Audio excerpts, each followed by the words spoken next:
Ladies and gentlemen, welcome to the College Hockey South YouTube channel, and welcome to College Hockey Game Day, presented by Global Synthetic Ice, the official synthetic ice of College Hockey South. I'm your host, Gabe Glassman, alongside Joey Lockman, Henry Yoho, and Tyler Moss. We are here at Advent Health Center Ice in Wesley Chapel, Florida, because it is time for Battle at the Beach. I am so excited. There is energy surrounding this arena. There is energy in this room, at this table. Joey, how are you feeling, man? Oh, Gabe, I'm coming out of my seat over here. I'm so happy we finally made it to the Battle of the Beach weekend. It seems like we've been waiting for almost a year now. It's been so long. So happy to be out here. We got 4 great teams coming in, 2 really awesome games tonight, and then 2 really good ones tomorrow. So I'm really just like a kid in a candy store right now, Gabe. You said it better than me, kid in the candy store. I mean, you got everything you could ever ask for here. Henry, what are your thoughts, man? Oh man, I'm just pumped to be here with you guys. It's gonna be such a great exhibition of our game and the game in our state and College Hockey South and the college hockey landscape overall. It's gonna be such a great exhibition of these teams and players, schools. There's no place I'd rather be than right here. Tyler, you've kind of spearheaded this whole Battle at the Beach tournament. Can you go into the behind the scenes and what are your emotions going into the weekend? Yeah, I will say I'm happy I'm here. It's been a long journey. It's been a lot of nights where I've dreamt of this tournament, and the fact that I actually get to live in it now, this is what we've been waiting for. I'm very excited to get this going. It's been a lot of hard work behind the scenes, a lot of people involved to make this event happen, and it's going to be a special game for all 4 of them this weekend. I'm very excited. It is very exciting. So let's get into the tournament breakdown. Let's break it down for all of the fans watching. So there's 4 teams. The 4 of the best teams in the state of Florida. We got the Florida Atlantic Owls, the USF High Schools, the UCF Knights, and the U Tampa Spartans. We have a semifinal format. The FAU is facing UT to start off, and then USF versus UCF. The War on I-4 Revival, ladies and gentlemen. Can you ask for any more? The winner will go on to the championship game tomorrow, and then whoever loses today's games will go on to the 3rd place game tomorrow. But if you lose that 3rd place game, not only do you get 4th place, you're not getting invited back to the Battle at the Beach next year. I mean, that is insane. Tyler, what are your thoughts on that? Come on. Yeah, so obviously from a conference standpoint, working with them on this tournament, we wanted to mirror the successful tournaments that are already in place here at the College Hockey South, Veterans Day Tournament, Columbus Classic, which we have recently introduced, and obviously the Savannah Classic, which is our biggest, brightest tournament up to this point. We wanted to do something a little bit different. Obviously, if you look at the landscape in the College Hockey South, for the state of Florida, we are by far and away the most represented hockey state. Obviously, that comes with a lot of help from the Tampa Bay Lightning and the Florida Panthers. We are a hockey state, and there's a lot of teams that won in this tournament. So, from a conference standpoint, we pushed for the idea of how can we innovate even further. That's been the main goal of the College Hockey South. We created this idea. One team bounces out. One team steps in next year. We're really excited for that kind of concept. I think it's going to create a lot of excitement for that 3rd place game, not just for the championship, but it's going to make you want to be here for both games for sure. It's going to be a feisty game. And if some would say it's would be difficult to replace a team in this tournament, but when you look at the state of Florida and see their collegiate hockey level, there's a lot of teams that have that skill. Joey, what are your thoughts on that? Gabe, I really like this sort of relegation format, if you will, and not invited back next year. Those 3rd place games, I'm sure you guys can speak to it on a Saturday or a Sunday. It always seems to be a little lackadaisical. It's always the first game of the day. Everybody's just getting up. Not a whole lot to play for either. There's no championship or trophy on the line. So I think doing that and whoever loses isn't invited back is an incredible way to really spice up that last game and give us 4 really amazing games of hockey here. Not cutting anything short. Today's going to be incredible. We have 2 awesome games in the semifinal. I'm really looking forward to it. Henry, you should be looking forward to it. You'll be on the call for the first game with the Florida Atlantic Owls and the U Tampa Spartans. What are your thoughts on that first game? Oh man, you could definitely say like this could be the championship game. The top 2 teams probably from the Division 2 here in the first game, and it's going to be a great contest. Florida Atlantic's come out of the gate really strong. U Tampa's been surging lately. They've won 5 in a row coming into this, and so I think that whoever ends up winning that game is probably going to end up winning this whole thing. So all odds riding on this opening game. Sounds like you're sleeping on those ice balls, huh, man? Hey man, I just call it how it is, man. And I think it's a little bold. I mean, I think UCF came in just a couple weekends ago and won one and tied one against the University of Tampa. That's You their really D1 believe- team too, not the same D2 squad they're playing here tonight. So I am interested to see how that'll match up too. Either way, there's amazing matchups all across the board. Potential matchups tomorrow, the matchups already made today. You could say that any of these games are potential championship matches, but the truth is, there's only 2 teams going to that first place game, and one team is going to be walking away with that sweet, sweet trophy.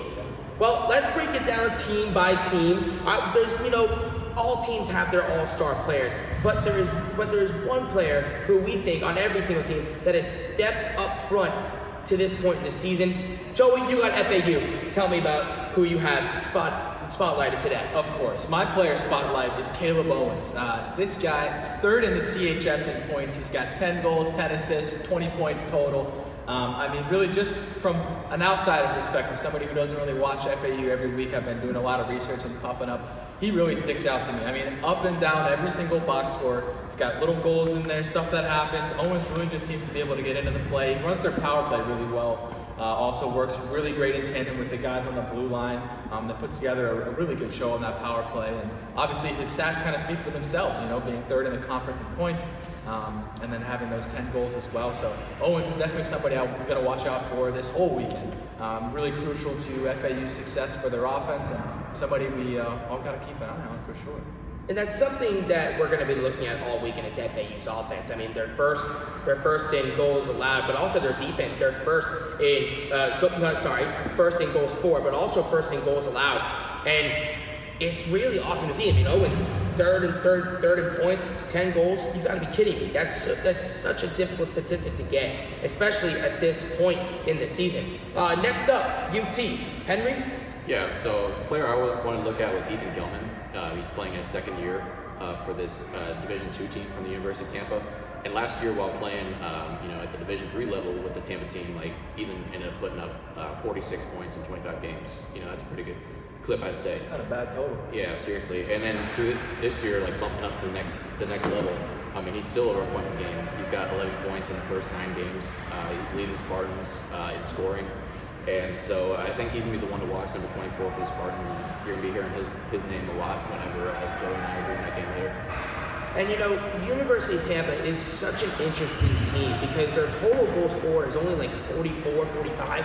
And Ethan Gilman, he leads UT in points with 11 points, 5 goals, 6 assists. But it seems like everybody on that team is doing their part in contributing.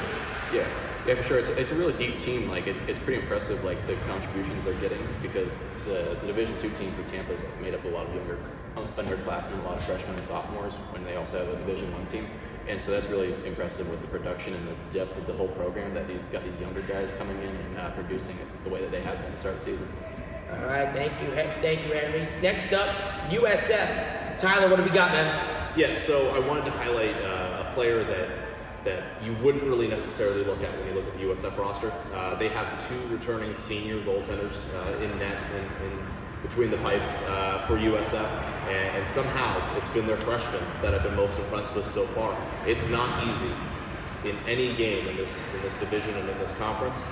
And Connor Sheridan is the player I want to highlight. He had an amazing home game for USF's first home game here against Embry-Riddle. A very difficult team to play against. A lot of shots go up there, and he stayed composed. Very good game there.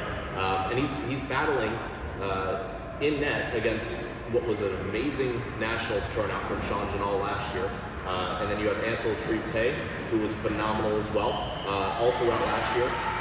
And you have a spot here where freshmen really shouldn't be shining, and here he is kind of taking off for USF. I've been really impressed with the freshman goaltender. We see USF, a lot of their team is those rookie players. They have 12, 13 rookies. But when you look at USF's goaltending situation, they have 3 goaltenders who can come in on any given night and guard the crease for the Ice Bulls. And I think that's really interesting. And, what surprises me so much about Connor Sheridan, freshman goaltender coming in at this level, and he's leading the Ice Bulls, maybe to victory.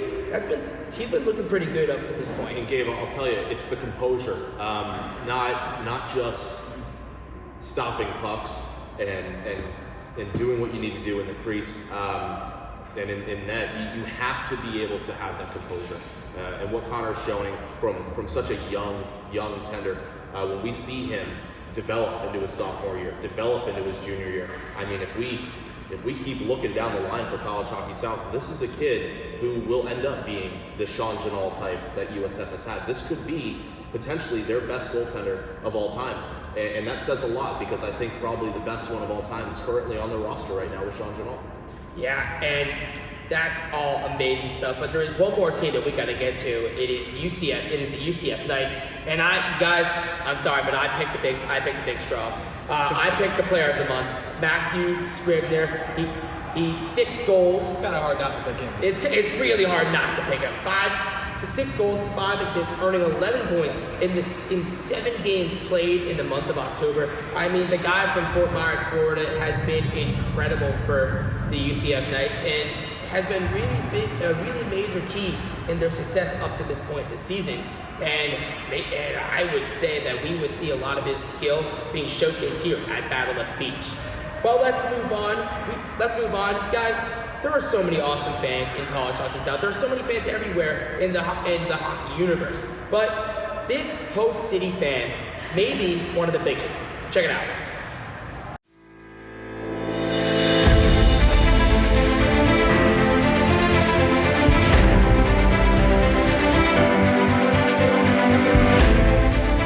The game of hockey takes its next big leap in the Tampa Bay area. Like the NHL, collegiate hockey seeks to crown a champion on the west coast of Florida. The build-up to this moment in college hockey has been a long time coming, and it's become just a hottest spot to create lifelong hockey memories as the professional equivalent. His second USF game was, I got a puck from it. We're sitting like third row, center ice. Puck rattles around and pops basically right next to him on the floor, and that was just such a great fun day and also just to be so close and learning also a new team. In addition to the Lightning, was a really nice fun experience for him, and just we had a ball at that game. It's not just going to the home games for many of these fans. They go all out for college hockey, no matter where it is in the country. We went up for the regional tournament for CHS, and that was a fun trip to Huntsville. So it was like, let's go. So we hopped on the road trip on a Wednesday or a Thursday, I forgot what it was. We got there for the opening round game, and we went to the Space Center and got to catch the other games on the slate, which was just a great experience. Like to do, the big college road trip with my boy. He'd like just turned 7, so he was 6 at the time. That was just a ball. It was just a good, fun father-son family bonding trip. Stories like these embody why Tampa is the perfect place to be the home of the first Florida tournament for College Hockey South. It is incredible that, because I think Tampa is the focal point so much of this growth in the South. The demographics of Tampa St. Pete, the metro market, almost mirror the country better than any place else as a whole. Because you got the transplants from Ohio, the transplants from New York, the people from all over that come here. As USF grows their program, as UT's done an amazing job with what they're doing over there. And also these other programs around the state. I'm real impressed with what FAU's done, in terms of, reaching out there, providing broadcasting and stuff like that, to give people the opportunity to watch if they can't make it in person. I think there's some capacity for that. There's a great place to live, work, and play, and that opportunity to stay close to home and play in front of family and friends and things like that, and alumni. That's something that's real powerful. And yeah, you can have a little bean pot style tournament. It is the first year of many to come, a long history to be written, and memories to be made when worlds collide at the focal point of hockey in the South.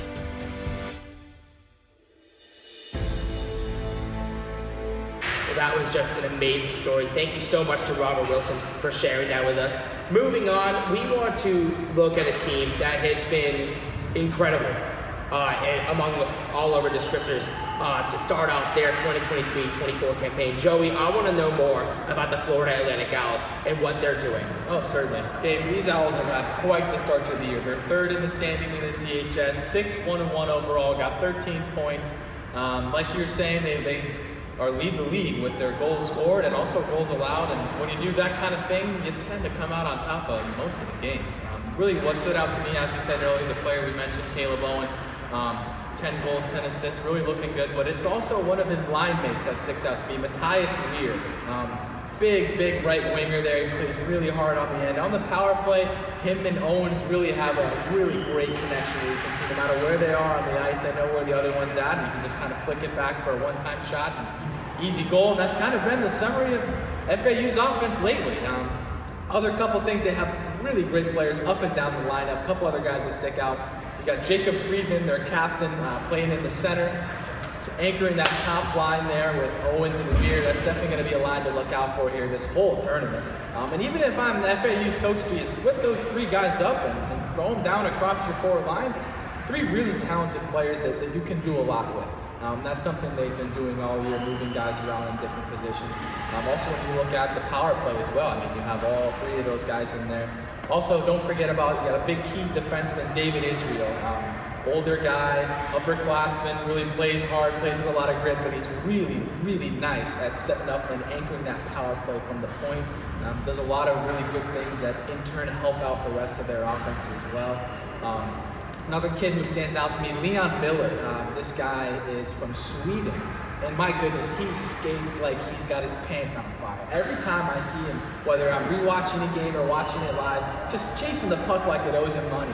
And then he's elbowing people, throwing shoulders, getting in there, winning the puck back. That's really the kind of guys I love to watch play hockey. So watch out for Biller tonight, folks. Another really good one. He's got 4 goals, 10 assists on the year, 14 points already as well. So they're getting contributions top to bottom. And then speaking with goaltenders, back to what Tyler was talking about, FAU's got a pretty good freshman goaltender to look out for as well, Rocco Bruno. It's been him and then the giant Gunnar Stevens. He stands at about 6'5", huge guy in net. But I mean, really, those two guys in tandem in net have been helping out as well. But I personally really see Bruno as the number one. He's got a 1.75 goals against, about a 947 save percentage. Just really nice numbers, Besman numbers, if you could put him in that conversation, you know. Really, just going back on that, I see this as FAU's tournament to lose. They're the best ranked team as far as where it comes in, and then watching the way that they play hockey, these guys play really well, and they're an organized unit, they're a disciplined unit too. They don't take a lot of penalties. They play at full strength most of the time, and then we're on the power play, as we talked about. They got quite the power play unit. So big team to watch out for, and as I said, I think they're the team to win this tournament. And the team to win this tournament that they could possibly be, I mean, FAU, just looking at their record, undefeated in CHS play, 6-1-1 in AAU play. They've been unstoppable, almost unstoppable. And all these numbers that you're saying, it's not just one player stepping up. It's the entire team. You named up like 6-7 players that are stepping up. Is that what it's going to take for them to win this tournament this season? I gotta think so, Gabe. I think you need those guys that have been your role players to keep playing their role, and then those other guys around to kind of take notice, to say, hey, let me step up and chase a puck deep into an offensive zone and maybe take a tripping penalty or do something just to get my guys ahead. When you have other guys around you playing like that, it really is contagious. So I'm really excited to see how they're going to line up tonight here against UT. And mentioning that, 6-1-1, both of that tie and that loss did come to UT, but it was their D1 team, as you mentioned earlier. They're facing off here against their D2 team tonight. So I'm really excited to see how they're going to get after that and how they can go for some revenge here in the beginning of the Battle of the Beach. I mean, that first game is going to be so incredibly, I'm just looking so much forward to it. It's great. That's a perfect word. Intense. That's a great word. Word of the day. Intense there. Henry, can you go into UT's side and just see how do they take on the giant that is FAU? Yeah. Well, UT's been like a really interesting team this year. Like I mentioned earlier, after being a Division III team a season ago, whenever they were at the D3 level, they were winning like every game by a lot. Like it was a lot of 10-0, 11-0 wins, and now they've been bumped up into D2. Like a lot of the games have been a lot closer, a lot tighter, and like come across some adversity, which is like probably better for them in the long run as they go look down the road for nationals and so forth. And like I said, the beginning of the season like wasn't that great. Like 2 of their first 4 games came against Florida Atlantic, and they kind of got smoked. Whenever they went down there, they lost 5-3 to Florida Atlantic and 7-2 in the first 2 times that they played. Obviously it's going to be tough to beat a team 3 times in one season. And I think that UT as well has been kind of turning the corner. Like the last few games, they've won 5 in a row. And I think that they're really starting to trend, in the right direction.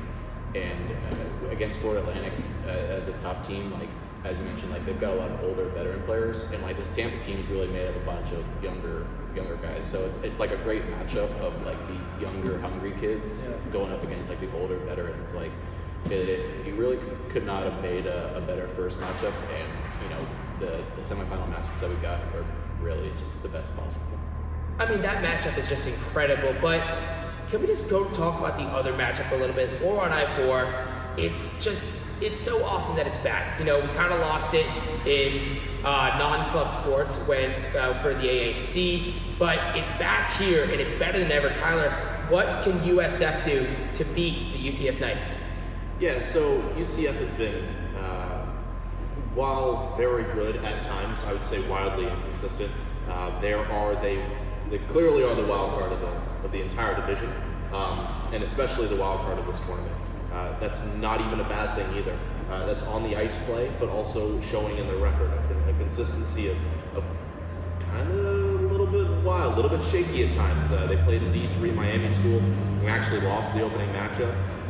Lynn, who's actually 14 out of 14 teams in our D2 in our power ranking that we'll get to down the line, they split.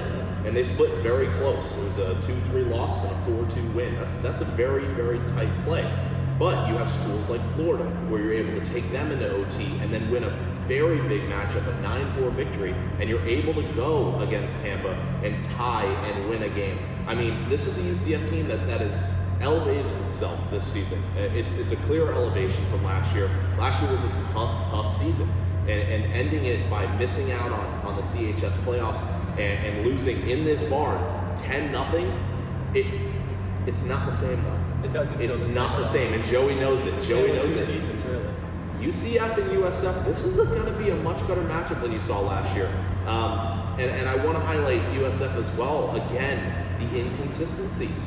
We've got a lot of teams here that have shown that this is what we are. FAU, they're showing what they are. University of Tampa, in the past 5 weeks, or 5 games, like Henry was pointing out, that's 5 straight wins. They're showing you what they are. But we got 2 teams in the other matchup, we have no idea what's coming to the ice tonight. I mean, you just look at the numbers and you see that UCF has proven themselves this season. But once again, USF is that wild card, like you mentioned, and we don't know what's going to happen.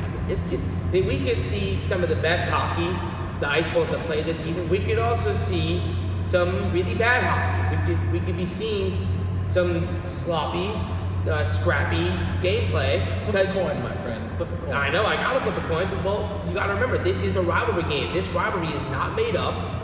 These 2 schools, they don't like each other. No, and these 2 teams definitely don't like each other either. Even dating back to last year, like with what Tyler was saying, definitely gonna have a scrappy matchup here tonight. And there's familiarity. I mean, every kid, especially, this is a big point for this being a Florida-based tournament.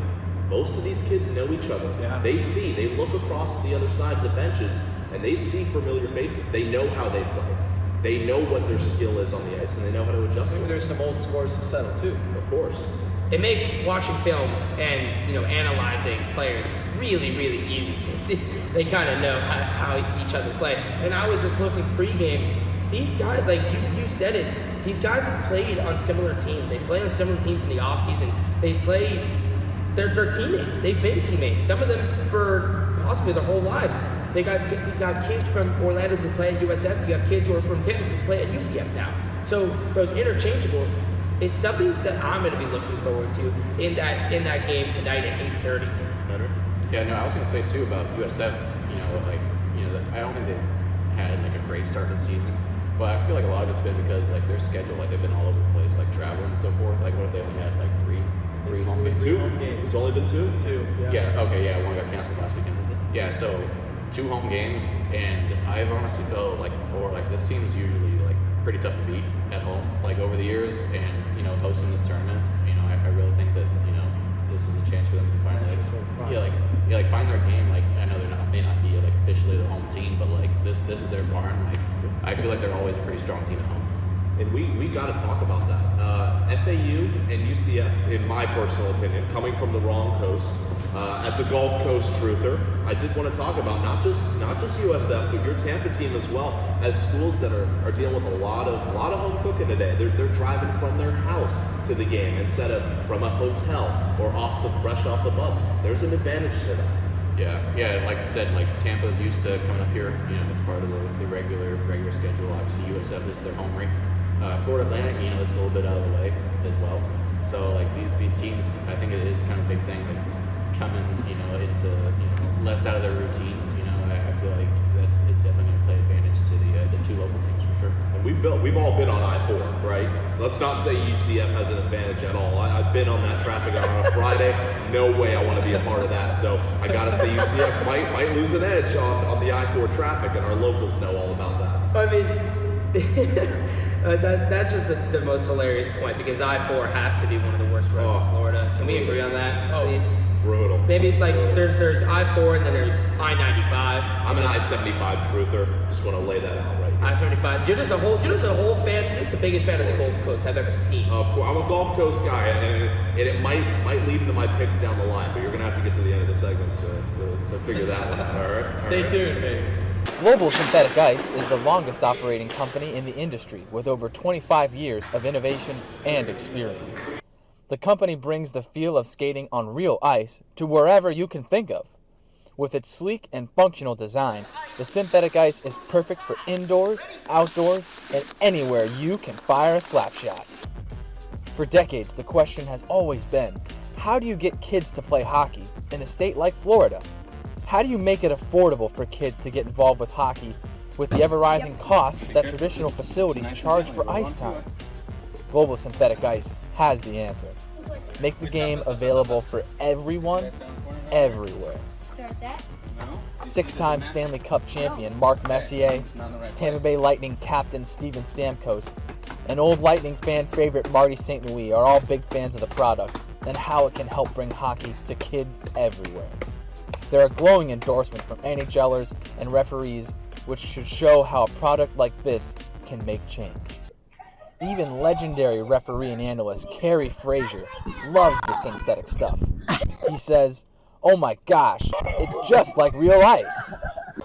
Global Synthetic Ice has helped grow the game through innovation and enables more youth participation and skill development.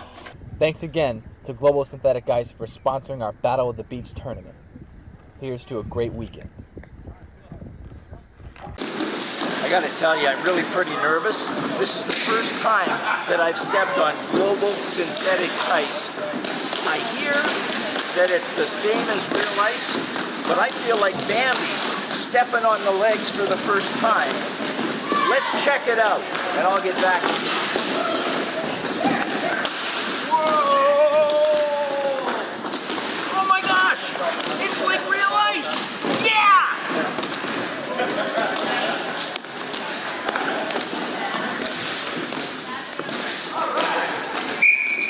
Here at College Hockey Game Day, we are so proud to be presented by Global Synthetic Ice, the official synthetic ice of College Hockey South. And here with me now is the Vice President of Sales and Marketing, Lex Medias. How are you doing, Lex? Great. Thank you for having me today. Thank you for being on the show. Now, Lex, I want to know, how did you get started with Global Synthetic Ice? Well, I grew up playing hockey since I was 5 from the Detroit area, and I had a friend down here in Tampa who recently purchased this business.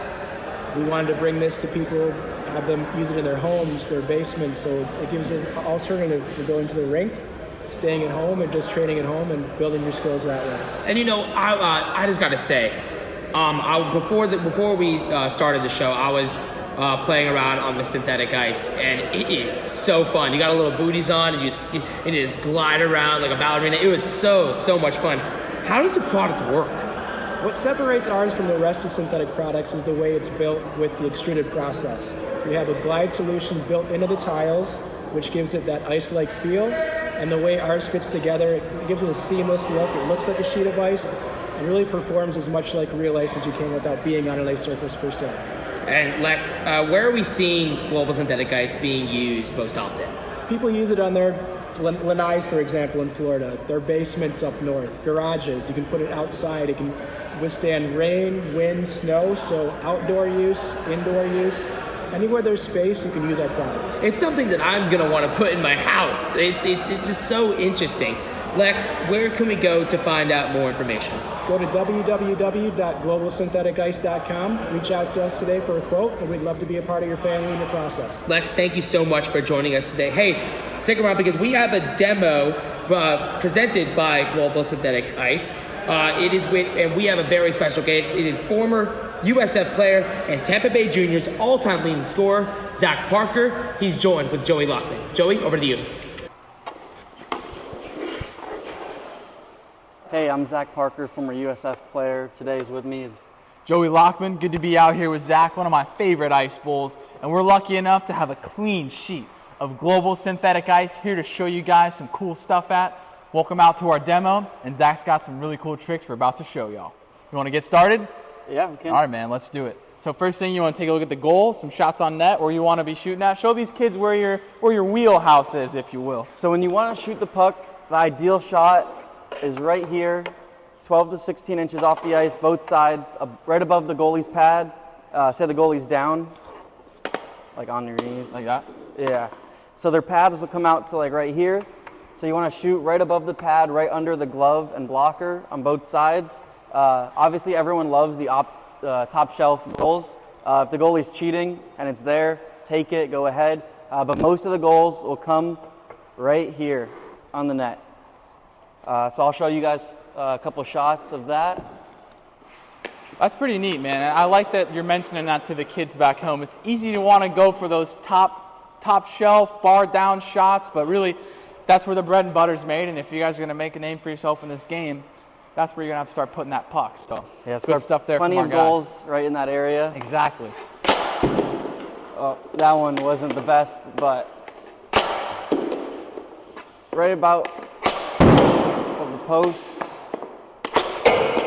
Right there, but in the net, obviously. In the net. Yeah. I got your rebound. Off the post Got again. the rebound again, man. I'm always But there. the thing is, not every shot's going to go in. So even if it does hit the post or the goalie makes the save, this is the perfect area for a rebound to come out. So then you have somebody else crashing the net, and then they can get the greasy goals for you, the rebound goals. Totally. Hey, they all count the same. Yeah. Good stuff, man. I like it. Yeah, really big key there for you guys. You know, put shots on net, good things will happen. Skate hard, follow your puck in through the forecheck. You always want traffic in front for rebounds and screening the goalie, and then you always want people crashing the net for the rebounds to kick out like off the post, and then they can bury. Swing it back up. I like it. So speaking of screening the net, goalie. Yeah, screening the net's a big part of the game. Goalies at this level, they could stop shots they see all day long. So you really need the traffic. Say you're on the rush and there is no traffic, you could use the defender as a screen. So we'll demo that real quick. Yeah, totally. So imagine Joey is the defenseman. He has a stick out trying to play the puck. You're coming in. He'll be in the lane with the goalie. So you just kind of come in and just shoot around him. Shoot for that spot. It'll go in if it catches the goalie off guard. If not, there's a rebound. And then you're skating towards the net so you could just finish that play off. Definitely, man. Yeah, that's a big key. You see that a lot in the NHL games, too. You got to, alone with the goalie, try and use the defender, whoever is there, just to get in the way, and then kind of shoot it right there in between. So yeah, screens are a big part, especially the higher levels you go up, because the goalies get better and better. Everywhere you go. So they have to be screened or rebounds. Anything you can do to get the puck in the back of the net, man. Name of the game. Good stuff. I like it a lot. What else you got for us? So next I can talk about breakaways and shootouts. Yeah. There's some pucks up here for you. Yeah. So goalies are taught not to make the first move so they don't bite and get exposed, I guess. So what I like to do is a right-handed shot. I come down the left side. I come in, kind of do a little hezzy shot, like a fake shot. See if he bites. One backhand, and then pull it back. And then I usually aim same spot, unless he's cheating low. Then I'll go high. But then I usually just go right in there. If the goalie already cheats that way, when I go like this, then I could just put a backhand. Hopefully it'll go in. If it's a shootout, you can't get rebounds. But if it's a breakaway, you could just put it there like I said before. And then if he saves it, you're the only one there. The rebound's right to you, and then you can do anything you want with it. Totally. Yeah, speaking of on those breakaways, you were telling me earlier, a lot of the times when you go up, you kind of know what you're going to do already. It's really just off what the goalie gives you. I guess talk to that a little bit more for those kids back home. You know, everybody wants to do the in between the legs, all the stick handles and everything, but really if you can bake a guy one way, get him to bite, put in the back of the net, you really score every time. So.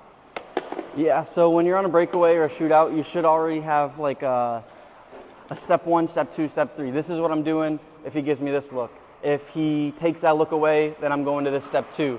So that's kind of like how I do like this, a fake shot. If I have an open shot, I'll just take it, or the backhand. That's step 2, and then if he takes that away, then I go back to here, and then I have whatever he's given me to shoot at. Totally. Yeah, that's really why those stick handling drills at home, guys, are so important, because when you're up and alone on goal, that's where that practice is really going to show. You know, you guys can flip back like he's saying, you got a shot open, you can take it. If it's not there, you come back to your forehand and put it back there on the net. So. Yeah, and this is great synthetic ice, especially in Florida or like the southern states where you don't have ice everywhere. Yeah. This feels just like real ice. That's why we got these on. Yeah. And you can use your skates on it. I was on my skates earlier. It's really good. Good stuff. Have you ever, like, grown up around here and up north, have you ever had a friend that had anything like this? Or? Yeah, so I had a friend who had something like this in his backyard. Wasn't as good as this one. This is top-notch stuff that I've ever skated on. Real high for synthetic quality, ice. It goes, and he got way better because he wasn't the best player, but he got that synthetic ice in his backyard. Started practicing every day. There's those where that and practice now time comes he went in. and played in college. So yeah, it really does help a lot. Cool, man. Very cool. Yeah, everybody back home, keep an ear on that, and really it's all about the practice. That's what makes perfect. And when you have a practice surface like this, allows you to practice a lot more things, get a little bit more detailed, and then when you go back to your games on the weekend, you're ready to go. So, good stuff, man. You want to work on some one-time? Show them that patented Zach Parker one-time? Yeah, so one-timers are most often used on power plays. You got guys like Stamkos, Ovechkin, who just sit on the left dot, wait for the puck to come to them, and then just rip home one-timers. So this is good because it's synthetic ice, so it just slides right to you, and you can just practice one-timers if you got a friend at home or a brother or something like that. Totally. Nice. Woo. Here, rebound. Ooh, oh, that's all right. That looked like my shot. Good stuff, man. Good stuff. Look at that, right in the corner, man. So if you had to guess, how many practice shots you think you've taken in your life? I've taken a lot. Yeah. I didn't have anything like this. I just had it in my garage. But this would make it so much better and easier to practice shooting. It really does kind of mimic the ice feel, and you got the puck kind of sliding to you. It's a little different than on the concrete or in those brick roads, you know what I mean? Yeah. The summers, I used to do like 100 shots a day. Oh, wow. Growing up, so if I had something like this, it would be... Probably about 300-400 shots a day. You probably can't get you off this as a kid, I'd be on there I'd be the all day. same way, man. You can't get me out of the garage. I'm on the synthetic ice, so yeah, real cool.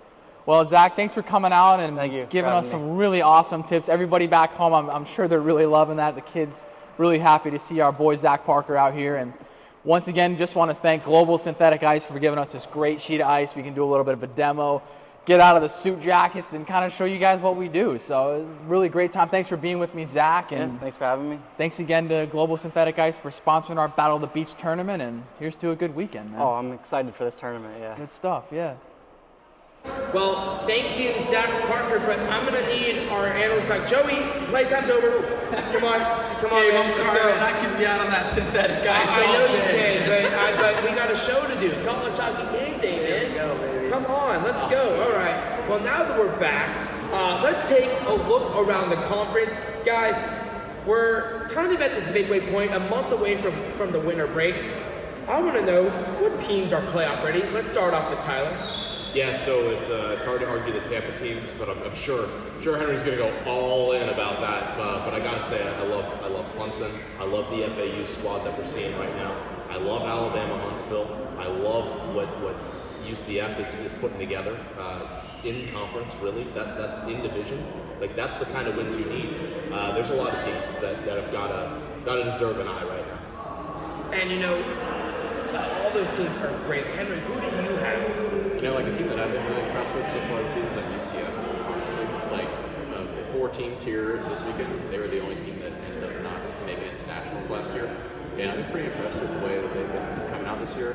And if you're not really paying attention, you look at the conference standings, like they're kind of up there. Like, they'll kind of catch you by surprise. So that's something that I've been pretty impressed with. After a tough season last year, they're kind of really putting things together this year, it seems like. UCF has been one of those teams to stand up, and they're kind of falling under everybody's radar because of FAU, but they're one of those teams who could potentially be playoff ready. They look great. Let's hope that maybe we'll see some awesome stuff in this tournament that will solidify that opinion. Joey, what about you, man? Definitely. For me, team under the radar, it's got to be USF. As we kind of talked about earlier, you sort of have 2 squads almost. You have the team from last year, some of the older guys that stayed on, and then you have this 14, 15 count freshman class. I mean, that's almost half the roster coming in. Sometimes when they play, it also looks like that as well. They just kind of have 2 units out there. Over the last couple of weeks, I think they've been gelling together quite a bit. If you look back, what was that, maybe about a month ago, a little bit more to that Embry-Riddle game, Connor Sheridan, player spotlight, just played incredible throughout that whole game. Once again, talking about how they have so many goalkeepers and tenders and options and really everything throughout there. That's something that really makes them stand out. And they're definitely under the radar right now. I don't know about how long, so we'll see. Maybe this tournament can be their coming out party.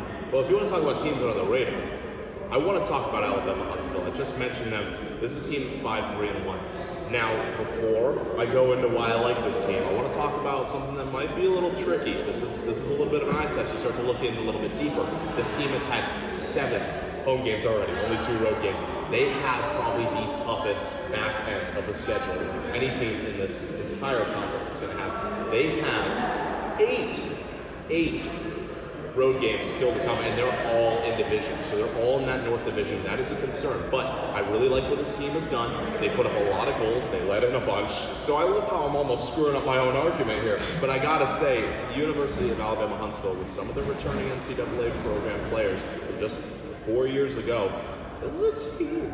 This is a team in that North that didn't, again, like Joey said, didn't make the playoffs last year. They should make the playoffs. It would be a disappointment this season if they didn't. I want to see them in there. Yeah, I like that, talking about especially their strength of schedule and how they start out a lot on the road. Kind of piggybacking off that team I was talking about, USF, it's almost like a flip-flop. We play almost 8 games on the road. I think we said 2 games at home, and now you get a little bit of a home stretch for the end of the year, get your legs under you. I think they'll be coming out of that radar pretty soon.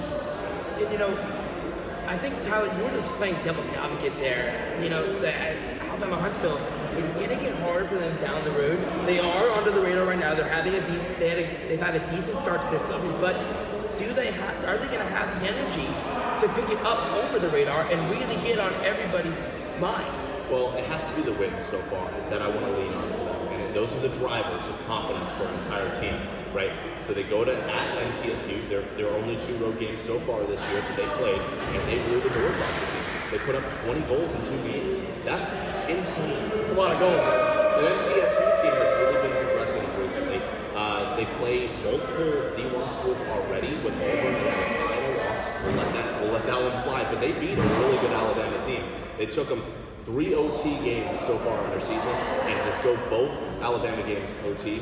I love it. That's a team that fights and they play up to their competition, and I like to see that. We talk about playoff ready teams. I'm going to go to a division I don't think it's been talked about in this show. I'm going to the women's division, guys. Oh yeah. UT women's, Tampa women's. They've had a great start to their year, guys. They played 7 games. I don't see a loss. I don't see a draw. They're 7-0-0. They have been incredible to their start in this brand new women's division, and they look great. They look awesome, and I can't wait to see what the rest of the season looks like for them. Moving on, we had some power rankings drop yesterday. The College Hockey South dropped their power rankings yesterday, and there was a lot of ups, there's a lot of downs, lots of movement. I want to know what's the biggest move that surprised you guys? Let's start off with Joey. Yeah, definitely.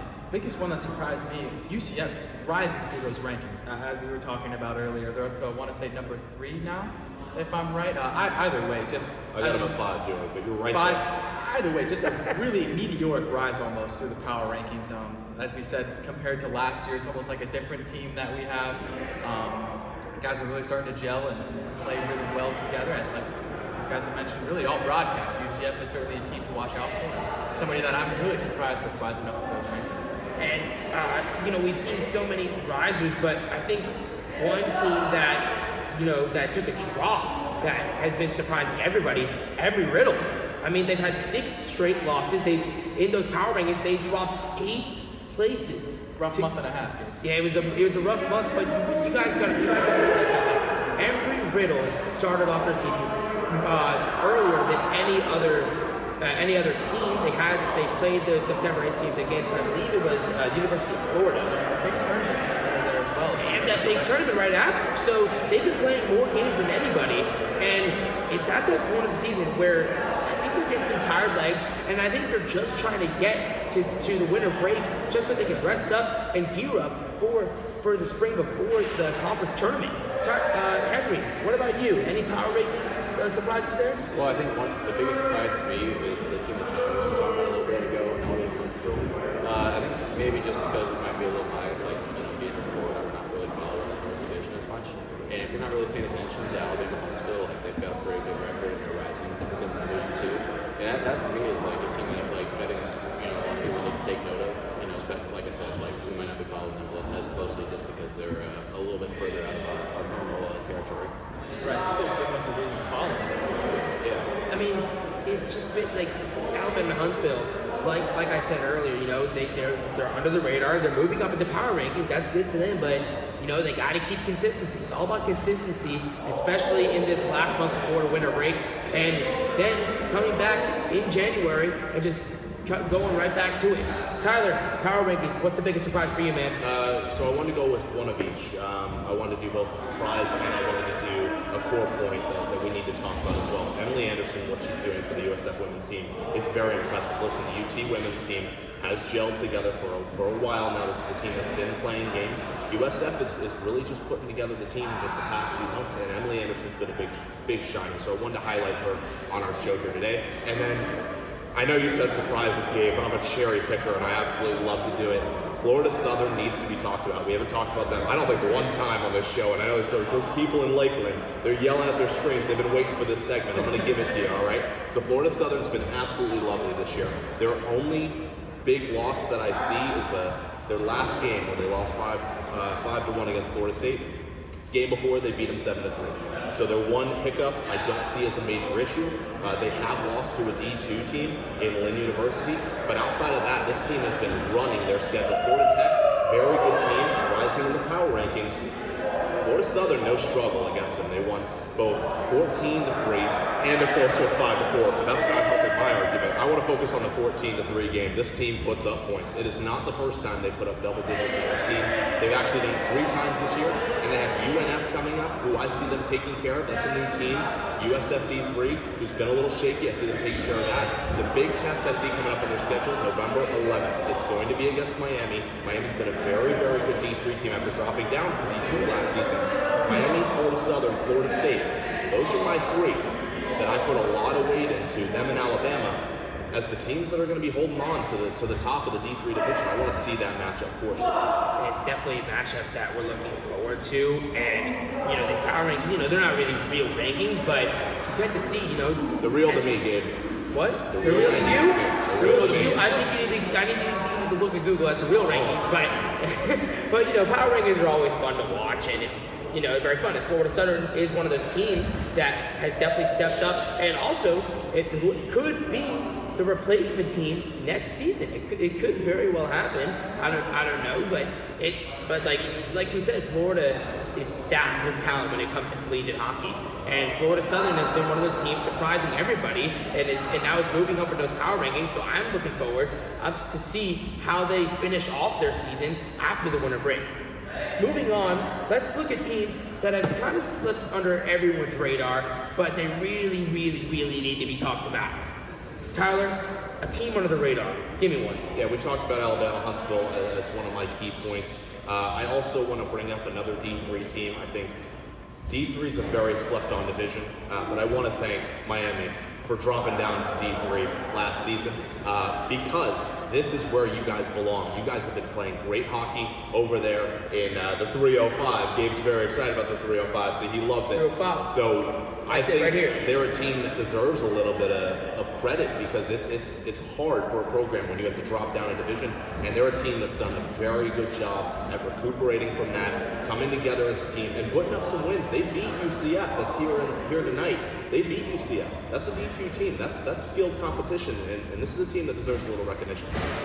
Obviously Tyler mentioned 305. I'm non-biased, but it's awesome to see the Hurricanes down in the 305, down in Miami, representing well and taking the league by storm. Some would say. Henry, what's a team under the radar for you, man? Well, we've touched a lot on the Division 2 and Division 3. I want to talk a little bit about Division 1.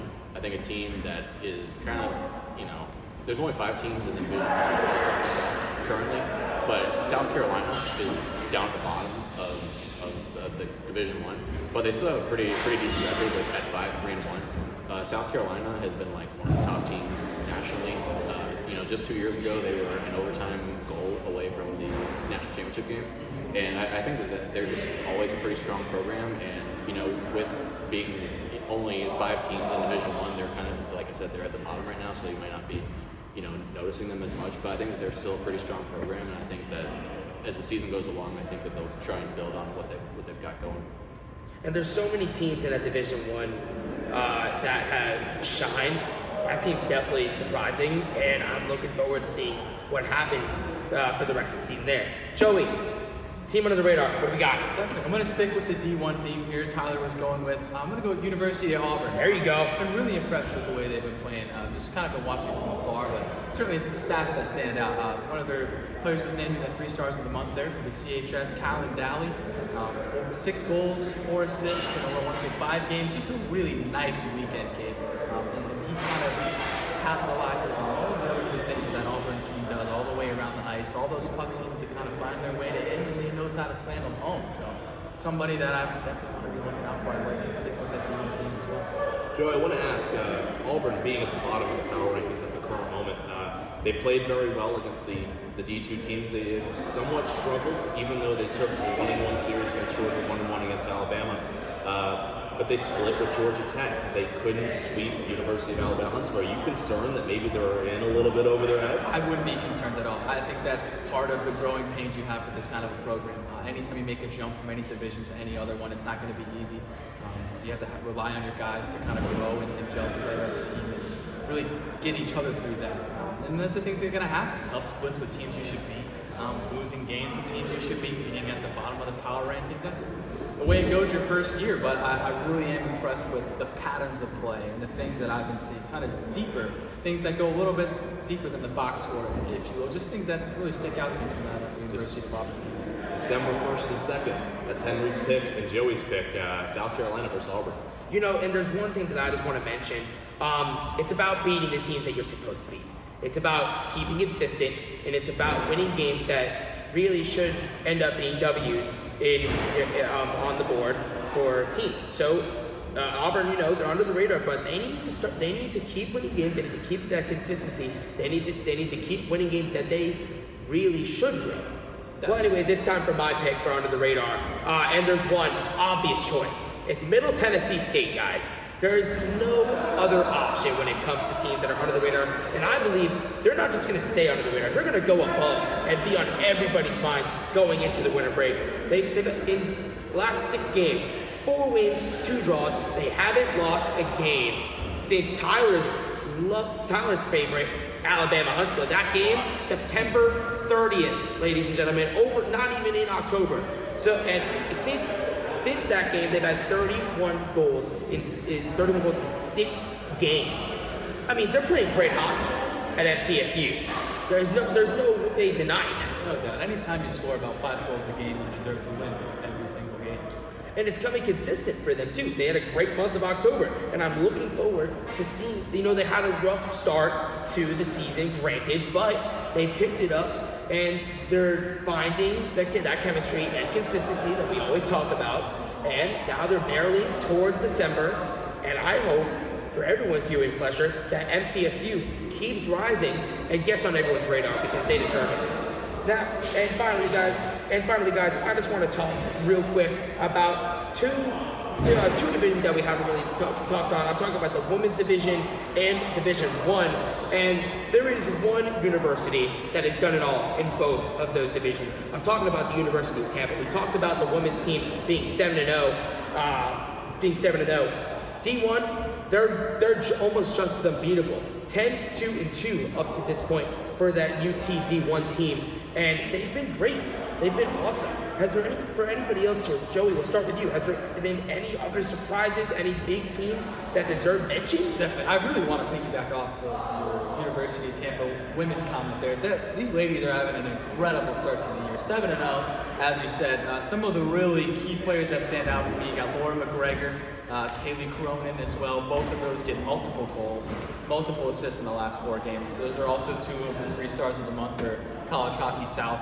Really just playing some great hockey and then inspiring a lot of those other young girls out there that they can do the same thing too, and really bringing a nice piece to our game. It's really exciting to watch. A lot of their hockey lately has been really good, and I'm excited to see more of it for sure. And there's a lot of power, and there's a lot of talent in that women's division that we haven't seen. Obviously, we've seen USF have a lot of success, and UM had the 2nd star of the month in the CHS, and it's just been great. It's been a great hockey from the women's side, but it's also been great hockey from D1 UT, and you just see there's consistency across the board for all 4 teams for the UT Spartans. Henry, what do you got? Yeah. Just to keep going on the women's comment, this might be the first year of having this official women's division, but like Todd mentioned earlier, the UT women's team, these guys have been playing together, whether it's been an official, part of the league or not, they've been playing together for a while. So I think it's big when you've got a deep-rooted program like that, and now that they're able to do it in a more formal environment, it's pretty cool to see them kind of get the recognition after years of instability, with leagues and so forth. So I think it's really cool for these girls to finally get a platform. You really see these women kind of come together on that team, as you're saying, even if it's not an official league or official sport. We've been seeing them play great for years, so it's really nice to finally see them get that opportunity. Yeah, for sure. And I want to go just real quick. Tyler, you mentioned Emily Anderson for USF earlier on in the show. How important is that for USF's women? How important has she been for USF's women's team?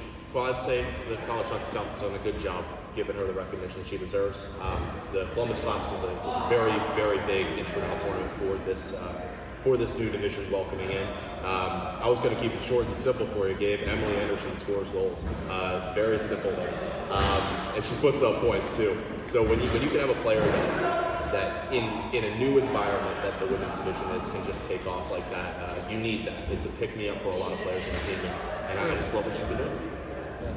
And guys, that's all I have, and there's one item left on our to-do list. It is time to go into our Friday pick'ems, our favorite part of the show. We have an amazing slate of games for you today, all across College Hockey South. We are going to start with one of my favorite games, Tyler mentioned and I mentioned, the 305. We're going to start off the Miami Hurricanes taking on the Florida State Seminoles. I'm going, it's going to be a close game. It's going to be a very, very, very close game between the Hurricanes and the Seminoles. But I'm from the 305. I'm going University of Miami, go Canes. They're edging it out against Florida State today. Joey. I think we're going to have a blowout game. I think Noles all the way. It's going to be a big night. Oh, man, okay. Henry, what do we got? No, I'm going with Joey, too. I like Florida State. Tallahassee was where I spent a lot of my best times in college, so I'm going to go with FSU, baby. Okay. Close to the heart. Yeah, well, Henry, I think it's time for adulthood, and the real partying goes on in the 305. I'm okay. Yeah, come on. Going with Miami. There we go. So it's a split decision. There we go. All right. Moving swiftly along, we have the UGA Division I against Alabama Huntsville, Tyler's favorite team. Tyler, how about you start us off? Well, I don't want to come off as someone who goes back on his word.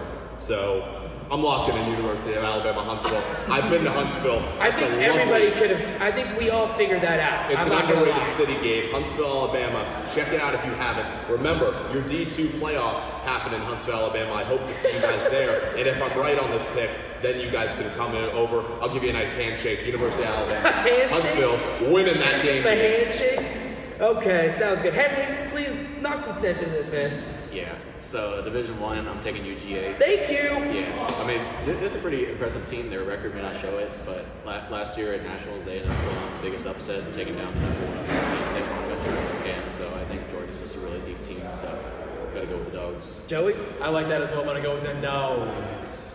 And you know, University of Alabama is good. But how about them Georgia Bulldogs, baby? They told me not to bark, so I'm not going to bark live on the show. But, you know, how about them Georgia I Bulldogs? had some barks ready too, Gabe. Don't worry. All right, we're going to move on swiftly. We're going to the women's division. It's the Georgia women's team against the Auburn women's team. Joey, let's start with you this time. I'm gonna roll with those Lady Dogs. Okay, Henry. Yeah, I'm gonna go with UGA again. Auburn's gotten up to a bit of a tough start, so I'm gonna roll with the Dogs on that one. Short and sweet.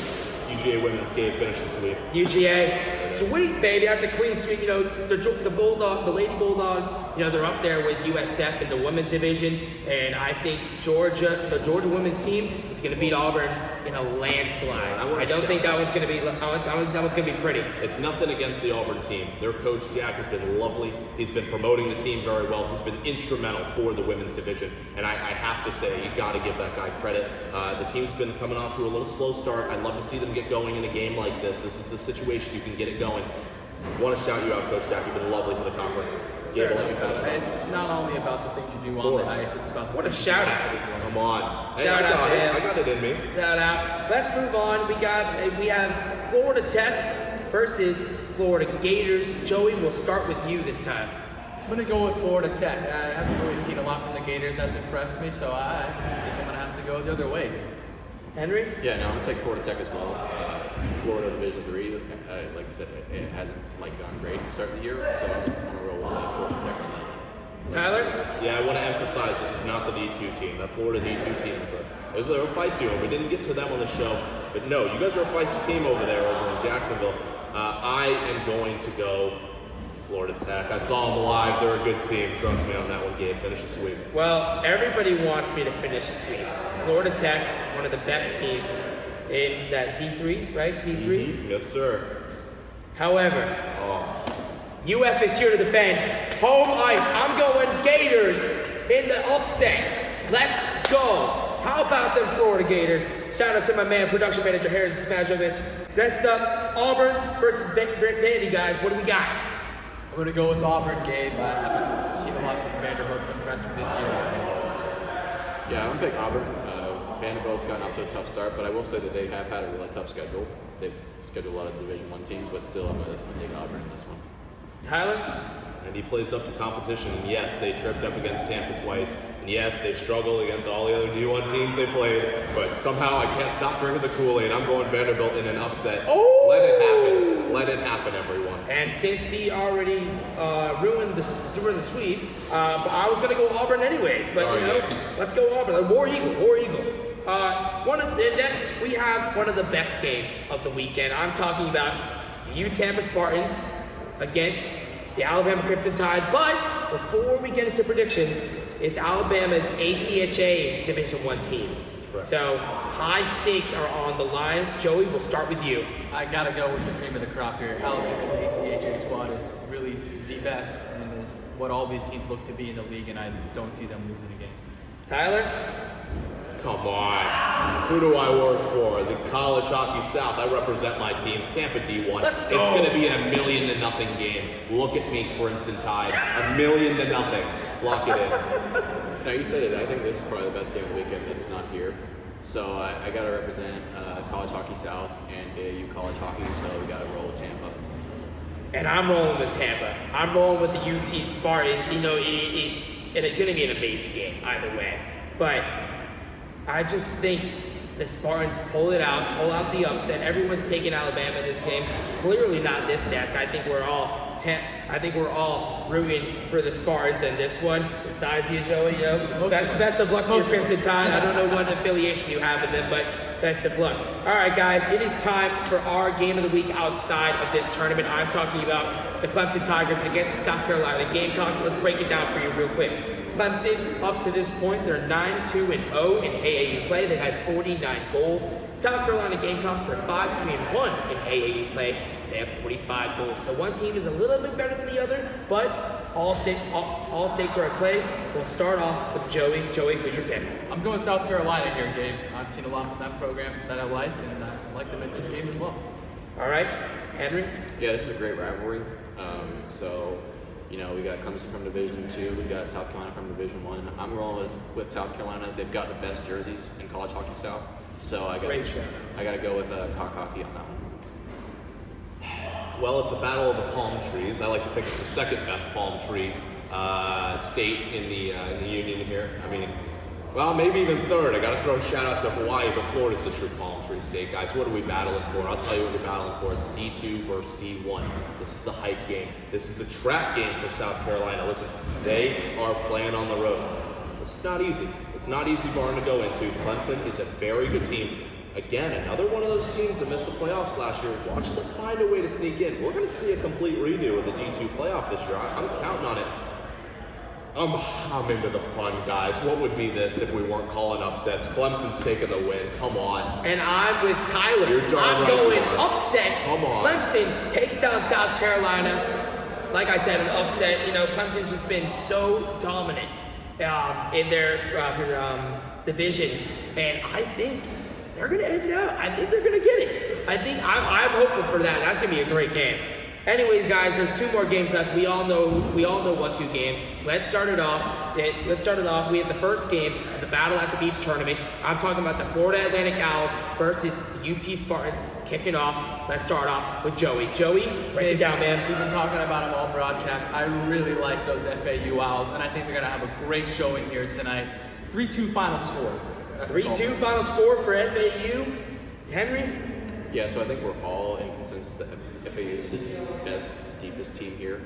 I also will say that Tampa's probably the best team with a chance to beat them. So I think you guys are all going with Florida Atlantic, I think. So I think I'm going to take Tampa on this one. Ooh! Little home cooking. Switcher! Little quote from our favorite Lee Corso. Not so fast, Henry. Not so fast at all. Listen, I'm looking at a deep team at FAU. I'm looking at a team that has seniority, that has clear player depth from line to line, one of the best blue lines in conference that includes D1 teams and women's. I'm looking at a team I don't think it's going to have too much of a problem getting through Tampa today, even with that home cooking FAU. Lock it in. Yeah, I'm locking in FAU as well. How about those jerseys? We've seen all the Battle of the Beach jerseys. Now, let's pick them here for FAU and UT. Is this picking for jerseys? Because I can't pick a winner. I took a little improvisational poll and I just had to do it. So I think we got to pick them. I personally, when it comes to FAU and Tampa, I love those University of Tampa jerseys. They remind me a lot of the Gasparilla jerseys the Lightning have, and I really like the colorway, everything they did. I'm going FAU for the game, University of Tampa for the jerseys. Yeah. Well, just continuing what I was saying, Florida Atlantic, hoot. They've been great. They have so much depth. They have a lot of factors that puts them over the UT Spartans. I think I'm taking FAU moving on to the final in Saturday's game. I don't think jerseys are one of those factors, though. I think we're just gonna go with player style. I don't think. I don't know. I look at those ref jerseys. I think those are the referee. If anybody's winning, hold on. Yes, that's a great quote. The referee jerseys, incredible. I mean, the entire jersey lineup. Let's be honest, but the referee lineup. I've never liked a referee more. To be honest with you.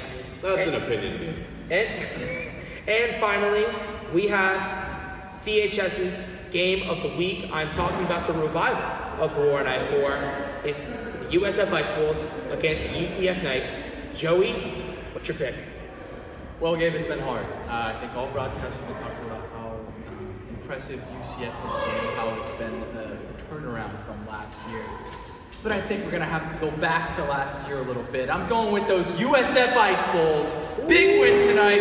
We'll see you tomorrow in the championship game, baby.